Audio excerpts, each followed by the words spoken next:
ahead towards a better normal. As we come to a point where the risk of COVID-19 transmission can, to a certain extent, be managed, and I'm hopeful that we shall be united in forging ahead towards bringing the country back to its robust growth path. Let me end by adding this particular statements. We are on learning, education, and learning. Despite our inability to conduct face-to-face classes during this pandemic, we remain determined to deliver quality and accessible education to all. Creation of the basic educational learning plan. Community plan enabled uninterrupted learning to students in the basic sector while ensuring the teachers' health and safety and well-being.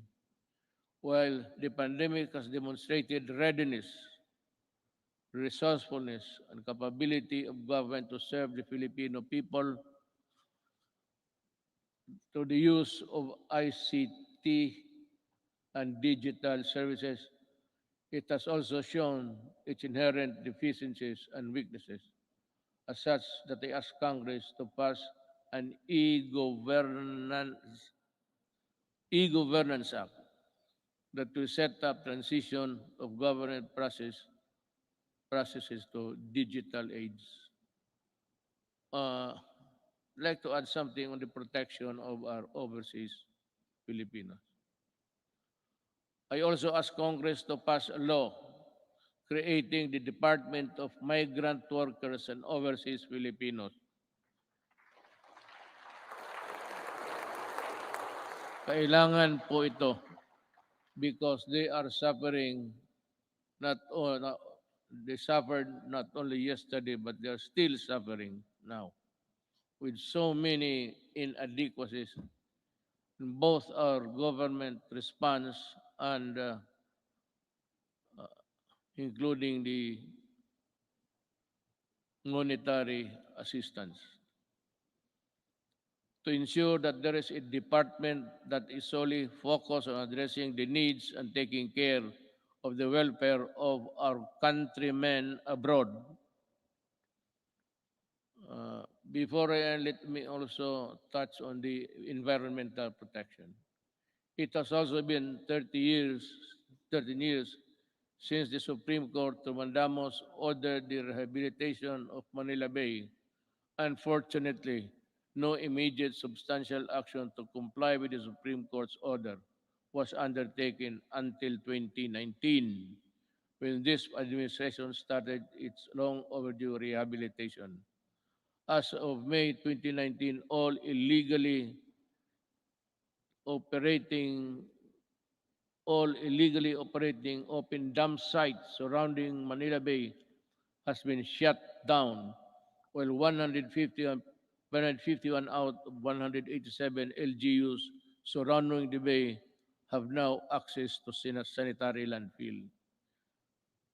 Establishments have been forced to comply with environmental laws and ordinances, while those who did not have been closed. As a result, pollutants have been slightly reduced, coliform levels also reduced to its barest maximum, are now in its longest levels in years, if not decades. I urge DDNR to sustain the efforts to continue working with our LGUs to restore Manila Bay to its former glory.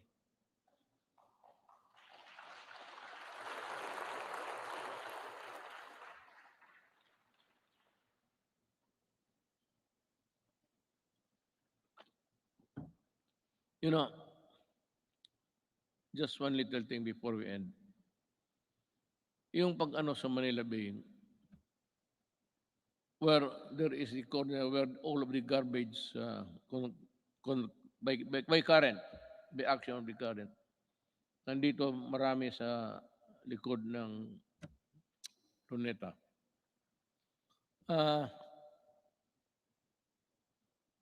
Ginawa natin yan at nilagay tayo itong yung puting ano, basto na which is uh, well, scattered into small pieces. Eh, nawawala minsan yan because of the waves. So every now and then, we still have to replenish because we cannot change the nature of our shores. That is how it is. It is not a permanent fixture there, doliform. It is there from the mountains, and we break it down and bring it to the sea. But that would occupy that place, irrespective of there is a high tide or low tide. Nakakatulong yan. At nawawala yan. And the only way to do it is to replenish it until we can think of a good alternative of how we can process the whole thing back to its normalcy. If there was really normalcy at the time or at any other time in the past. On the resilience, again, dinagdag ko na lang ito. So time is good and as any other time again to ask you. In line with this, we hope to pursue the creation of public entities dedicated to managing emerging and re-emerging diseases. I thus fervently ask Congress to enact a law creating the Center for Disease Prevention and Control and the Virology and Vaccine Institute of the Philippines. We must have to have them. Baski gaano natin kahirap, however poor we are, I think that the Filipinos, given the proper support and the things, the equipment that they have to use, we can, I am sure that the Filipino brain can also process or make vaccines in the future.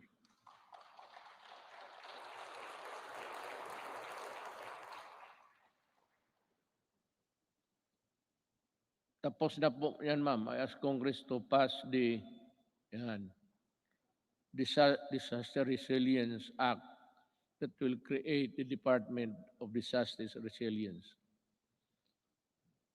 Let us also, pagkatapos ito ma'am, ikaw yung unang tao na mag-congratulate sa akin ha.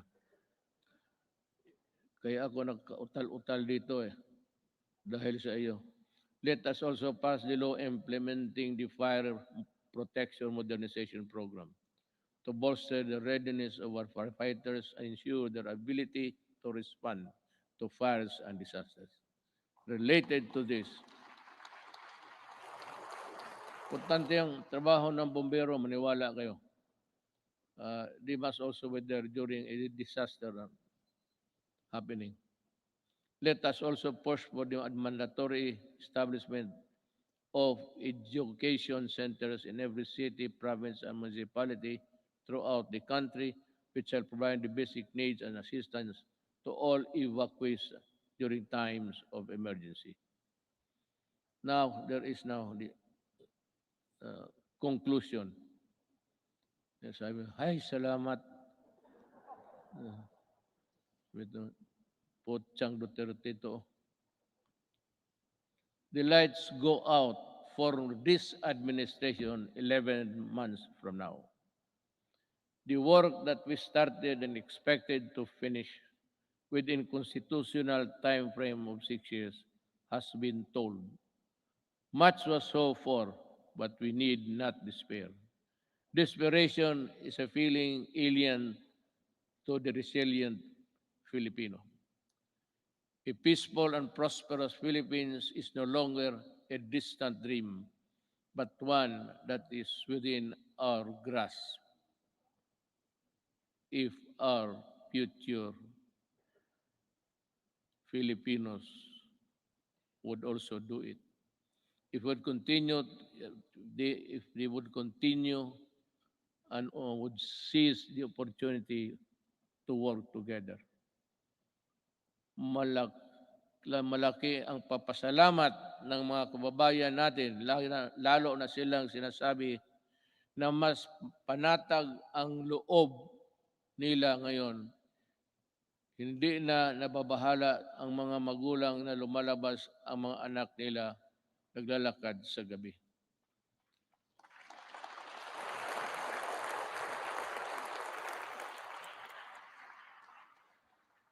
I will not elaborate on anything. You can draw your conclusion. Alam mo, when the Filipino, a father, a mother, or a child naglalakad sa gabi at siya ay kagaya ng iba, even in America, you go into the inner cities of LA and New York, you sa Washington DC. There's a corner there, they say, do not go there because you'll not come out alive. Ganon, kung hindi maglakad na sila, puro takot na lang ang nasa loob nila, ma-hold up sa jeep, tapos pati yung taga-ombudsman na buntis, patay pa, pati yung bata sa loob ng tiyan. But just to get the money to buy shabu. Because when the monkey is riding on your back, yung katawan mo hindi mo na maano. That is why you need to higop, sip. Kailangan mo maghigop at kailangan mong pumatay pag wala kang pera. Hindi naman talagang papatay. Maybe not. The mind is not ready for that. But in the struggle, you put up a struggle, if you are the owner of the money, talagang papatayin ka kung hindi mo ibigay. Yan ang ayaw ko. Kaya nung na-mayor ako sa Davao, ganito, mga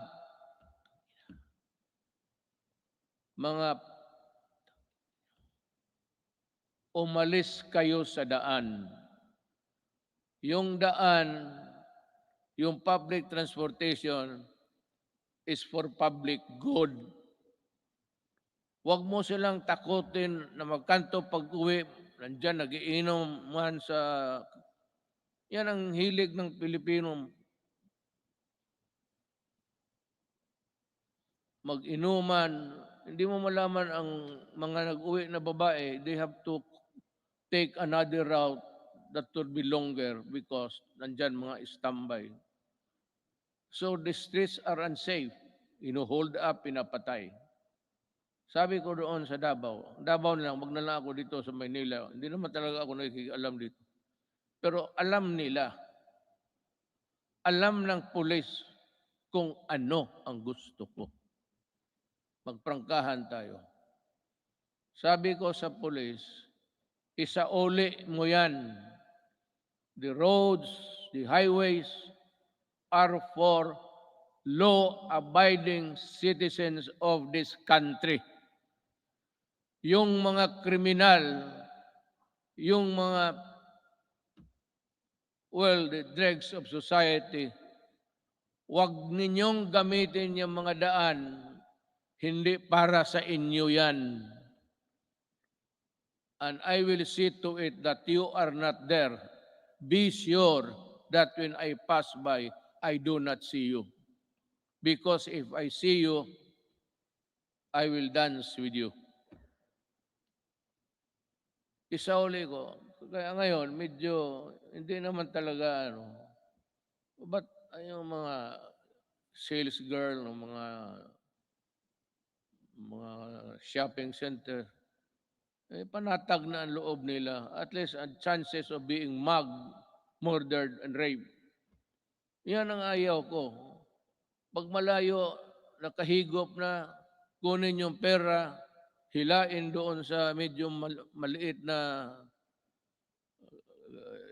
mga grassy portion and rape. At papatayin. Yan ang hindi ko matanggap. Just like yung Pilipino sa Wiki, I may be just a little bit crazier than the others, but that is what I am.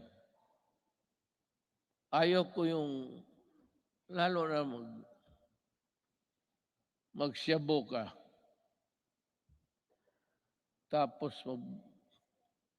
magpasyal ka kung ano, wala kang makuhang pera, aakyat ka ng bahay. Just like that bank teller.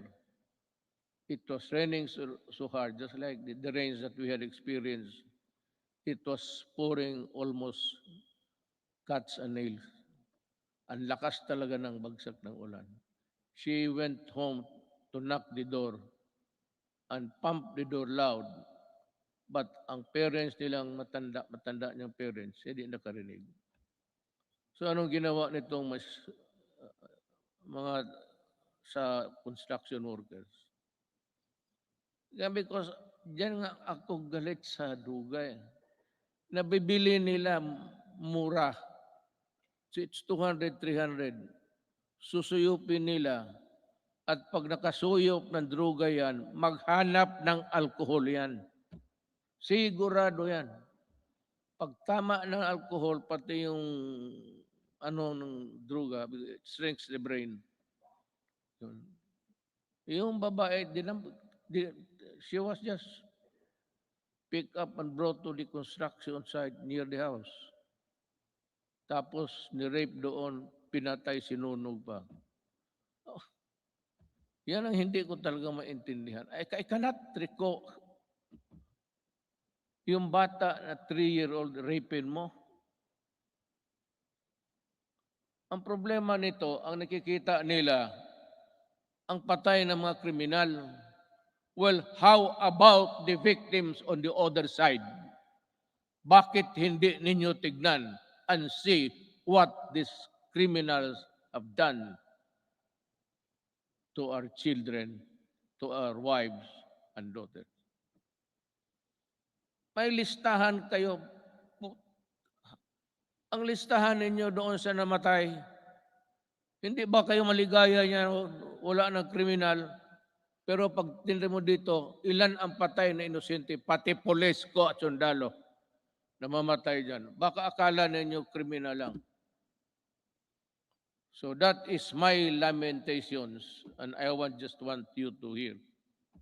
In my 5 years in office, we made real change in governance to the reforms we pursued. However, for this governance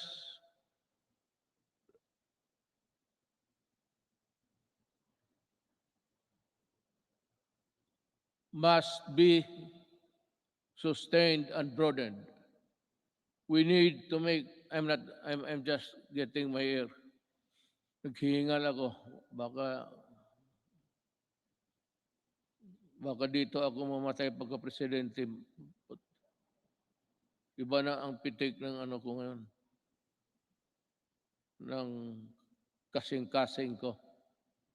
Kasing-kasing esposo. To make every public servant responsive to the needs of the people and enjoin every Filipino to assert the right to demand malasakit from their leaders until everyone lives with dignity, well-fed, educated, healthy, secure, disciplined, and empowered